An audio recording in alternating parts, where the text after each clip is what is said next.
Professor the Honorable Robert Ducey, Minister of Foreign Affairs, Cooperation and African Integration of the Republic of Togo, Honorable Ministers, Your Excellency Secretary General Gomes, Your Excellency Dr. Mukisha Kitui, Secretary General of UNCTAD, Mrs. Bridget Radebe, Executive Chairperson of Macau Mining in South Africa, Excellencies, Ambassadors, distinguished ladies and gentlemen, brothers and sisters, good morning, bonjour. I bring you warm greetings from the Most Honorable Andrew Holness, Prime Minister, the government and people of Jamaica. I'm indeed delighted to be here and consider it an honor to be presiding over the affairs of our 107th Council session. Please allow me to state how proud we are to have you amongst us today, Professor Ducey. Your presence here with us, in spite of your very full agenda, attests to the high priority your esteemed self, the Togolese Republic, and the West Africa region as a whole accords to the ACP group. Je vous remercie d'être ici avec nous, Monsieur le Ministre. In the same vein, please allow me, Foreign Minister, to express our sincere appreciation through you to His Excellency President Nyasimbe, the government, and the people of the Togolese Republic for kindly offering to host this 107th session of the ACP Council of Ministers in the beautiful and historic city of Lomé. Lomé is, of course, deeply steeped in the history of the ACP group, as well as our relations with our European partners, being the venue for the signing ceremony of the very first accord between ACP countries and the then European Economic Community.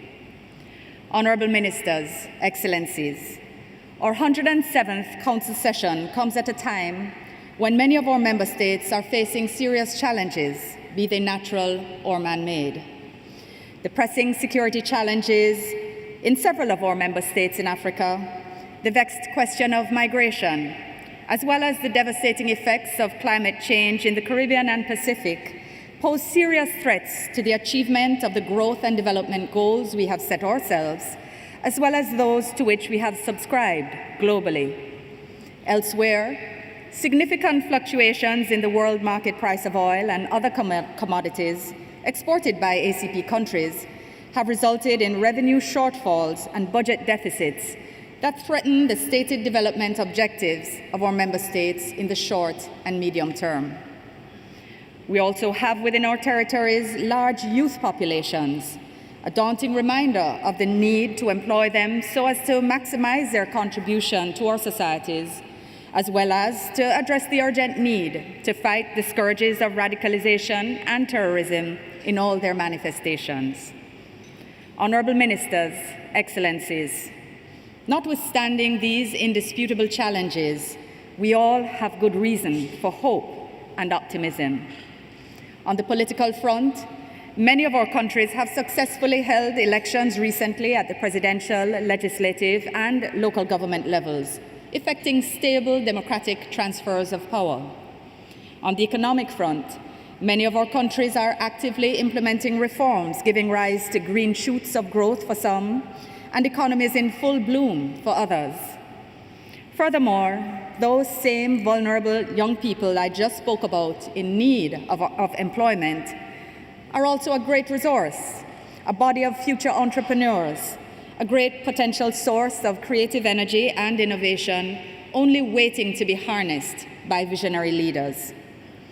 Honorable Ministers, Excellencies, the convening of the 107th ACP Council session at this juncture can only be described as critical, coming as it does at a time when our group is poised to take major decisions regarding its future, specifically in relation to a successor agreement to the current Cotonou Partnership Agreement with the European Union. Reflections on the future of this important relationship have been underway since the 7th summit of our heads of state and government in Sipopo, Equatorial Guinea, in December 2012. Since last year, however, our Committee of Ambassadors, with the technical support of our Secretariat, has been seized with the finalization of preparatory activities for the start of negotiations with the EU for a post-Cotonou agreement. due to formally commence by this August at the latest. Indeed, our Council of Ministers, just this last Sunday, had a first-hand examination of the work undertaken by our Committee of Ambassadors in preparing a draft negotiating mandate for post-Cotonou. We salute their efforts, the high quality of which permitted an endorsement by special session on Sunday for approval today. In addition, at our 105th Council session in May last year, we instructed our ambassadors to undertake a review of our Constitutive Act, the Georgetown Agreement, in order to bring it in line with 21st century realities and to make it fit for purpose to better serve the evolving aspirations and priorities of our member states.